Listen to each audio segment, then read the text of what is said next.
మనకు 6th class rapid revision classes అనేది ఇవాళ నేర్చుకున్నాము. ఫస్ట్ వచ్చేసి పటాల అధ్యయనం. పటాల అధ్యయనంలో మనకి 3-4 ఓన్లీ ఇంపార్టెంట్ ఉంటాయి. ఒకటి వచ్చేసి చిత్తుపటం. చిత్తుపటం అని అంటే ఏంటిదని అంటే దిక్కులు లేకుండా, ఖచ్చితమైన అంశాలు లేకుండా, కొలవగలిగే అంశాలు లేకుండా ఉండే వాటిని చిత్తుపటం అని అంటారు. తర్వాత నెక్స్ట్ వచ్చేసి స్కేలు. స్కేలు అని అంటే వాస్తవ పటంలో ఒక ప్రదేశం ఇక్కడ ఉందని చూపెడుతుంది, కానీ ఇక్కడికి వచ్చిన తర్వాత అది ఇక్కడ 100 కిలోమీటర్స్ తీసుకుంటే ఇక్కడ ఓన్లీ 10 మీటర్స్ తీసుకుంటారు. దీన్ని ఈ మధ్య గల నిష్పత్తిని స్కేలు అని అంటారు. తర్వాత వచ్చేసి మనకి సాంప్రదాయిక చిహ్నాలు అని అంటారు. సాంప్రదాయిక చిహ్నాలు అని అంటే మనకి యాక్చువల్గా వచ్చేసి ఈ బాణం గుర్తులు ఉంటాయి కదండి, ఈ నదులు, పడవలు, రైల్వే స్టేషన్లు, రైల్వే జంక్షన్లు, అవన్నీ కలిపి మనకి సాంప్రదాయిక చిహ్నాల కిందికి వస్తుంది.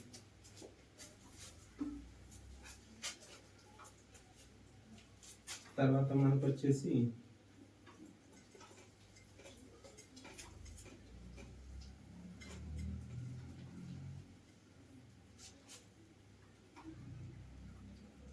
తర్వాత గ్లోబ్. గ్లోబ్ అని అంటే భూమికి రోల్ మోడల్ అని అంటే భూమి ఎట్లా ఉంటుందంటే గుండ్రంగా ఉండదు, గోళాకారంలో ఉంటుంది. గోళాకారంలో ఉంటుంది కాబట్టి సో మనకు వచ్చేసి ఈ భూమికి అడ్డంగా గీసిన వాటిని అక్షాంశాలు అని అంటారు. ఈ అక్షాంశాలు ఏంటి అని అంటే 181 ఉంటాయి. ఇక్కడ వచ్చేసి భూమధ్య రేఖ ఉంటుంది మధ్యలో. తర్వాత ఇక్కడ పైన 90, కింద 90 అనేటివి ఉంటాయి. ఈ 90 కలిపేసి అక్షాంశ ఇది ఉత్తరార్ధగోళం అని అంటారు, దీన్ని దక్షిణార్ధగోళం అని అంటారు. అక్షాంశాలని మనకి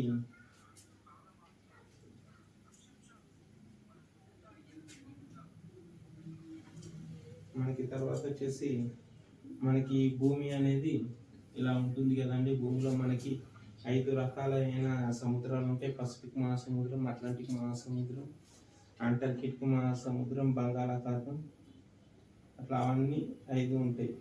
తర్వాత 7 ఖండాలు ఉంటాయి: ఆసియా, ఆస్ట్రేలియా, ఆఫ్రికా, ఉత్తర అమెరికా, దక్షిణ అమెరికా, యూరోప్, అంటార్కిటికా. మంచుతో ఉండేదాన్ని అంటార్కిటికా ఖండం అంటారు. ఇలాంటి చిన్న చిన్నవి అనేది మీరు తెలుసుకోవాలి. తర్వాత వచ్చేసి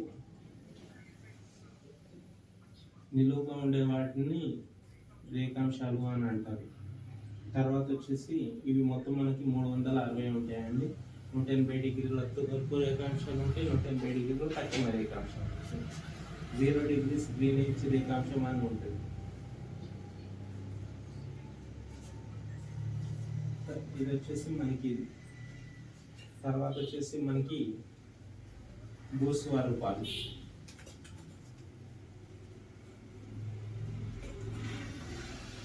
భూస్వరూపాలు చెప్పుకున్నాం కదండి. పర్వతాలు, పీఠభూములు, మైదానాలు, 4వది తీర ప్రాంతాలు, 5వది ఎడారి. ఈ పర్వతాల్లో మనకు వచ్చేసి హిమాలయ పర్వతాలు ఉంటాయండి, అంటే ఎత్తుగా వాలుగా ఉండే ప్రదేశాల్లో ఉంటాయి. మనకి రాకి కొండలు కానీ అన్నీ కానీ, అందికల్ కొండలు, వికారాబాద్లో అనంతగిరి కొండలు, అవన్నీ ఆదిలాబాద్లో సత్మారా కొండలు, ఇవన్నీ మనకు ఉంటాయి. తర్వాత వచ్చేసి పీఠభూములు. పీఠభూముల్లో 2 రకాల పీఠభూములు ఉంటాయి. ఒకటి మాల్వా పీఠభూమి, ఇంకొకటి దక్కన్ పీఠభూమి. దక్కన్ పీఠభూమి అనేది అత్యంత పెద్దదైన పీఠభూమి. మన తెలంగాణ అనేది దక్కన్ పీఠభూమిలో భాగంగా వస్తుంది. తర్వాత వచ్చేసి మనకి మైదానాలు. మైదానాలు వచ్చేసి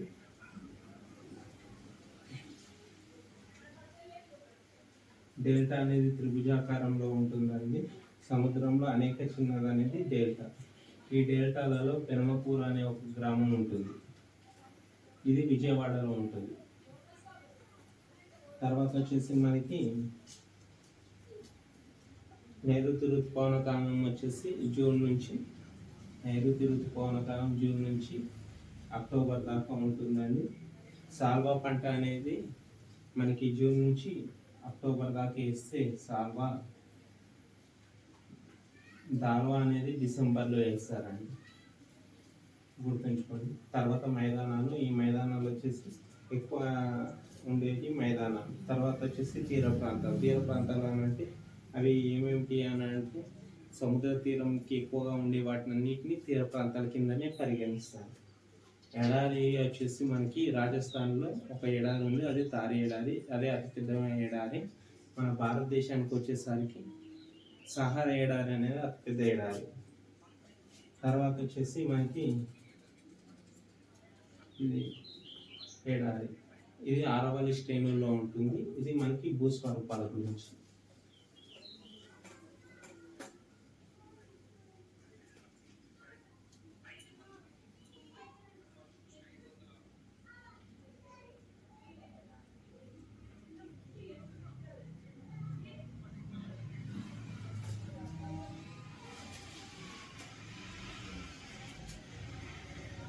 ఓన్లీ ఇంపార్టెంట్వి చదువుకోండి, ఎందుకనంటే టైం ఎక్కువ లేదు కాబట్టి ఓన్లీ ఇంపార్టెంట్ మాత్రమే చెప్తున్నానండి.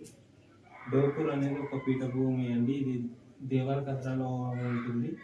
మనకి డోకూర్ యొక్క పాత పేరు వచ్చేసి డాకూర్, దేవరకద్రలో ఉంటుంది. డాకూర్ దీని యొక్క పాత పేరు. అంటే డాకూర్ అని అంటే బందిపోటు అని మీనింగ్, బందిపోటు. తర్వాత వచ్చేసి పెనుగోలు. పెనుగోలు వచ్చేసి గోదావరి నదిపై ఉంటుంది. పెనుగోలు అనేది గోదావరి నదిపై ఉంటుంది. ఇది వాజేడు మండలంలో ఉంటుంది. ములుగు డిస్టిక్, వరంగల్ ఇంతకుముందు ములుగు డిస్టిక్ ఇది వచ్చేసి. తర్వాత కోయల అనేది పెనుగోలులో కోయ అనే తెగవారు ఎక్కువ మంది ఉంటారు. ఇది వచ్చేసి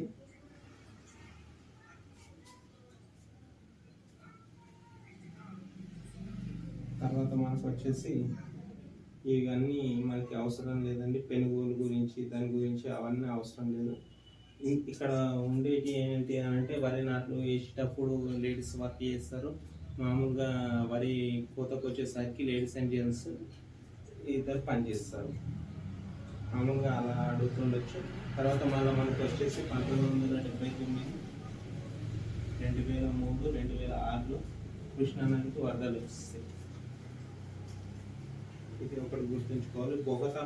బొగతా జలపాతం అనేది ములుగు డిస్టిక్లోనే ఉంటుంది. బొగతా జలపాతం అనేది ములుగు డిస్టిక్లోనే ఉంటుంది. పోడు అనే పద్ధతిలో వ్యవసాయం చేస్తారంటే పర్వతాల దగ్గర చేసే వ్యవసాయాన్ని పోడు అనే పద్ధతి వ్యవసాయం అని అంటారు.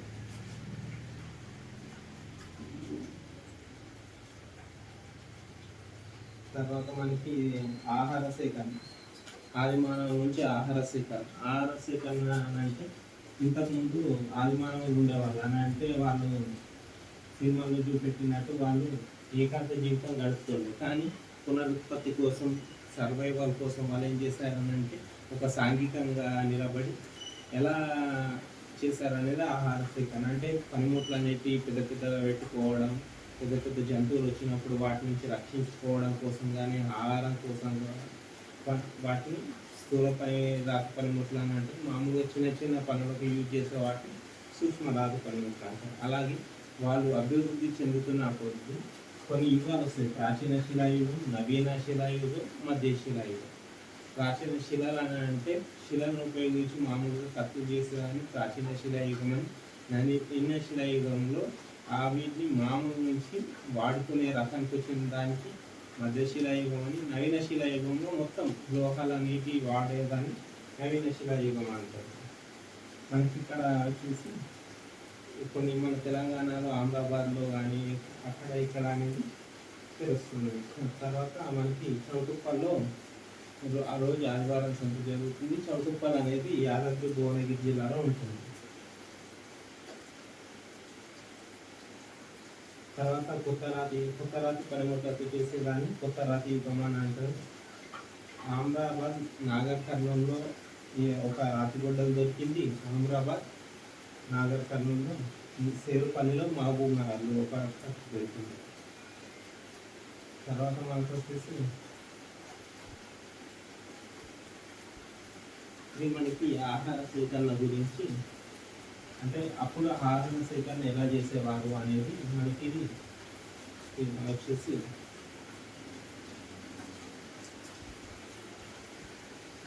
తర్వాత మనకి వాళ్ళకి ఏంటిది ఫస్ట్ క్వశ్చన్ ఉండేది వ్యవసాయం మీద ఎక్కువ ఆధారపడే వాళ్ళు అలా కొన్ని అనేవి ఉంటాయి. నేటి వ్యవసాయం అనేది ఎలా ఉన్నది అని అంటే ఎక్కువగా వ్యవసాయం మీద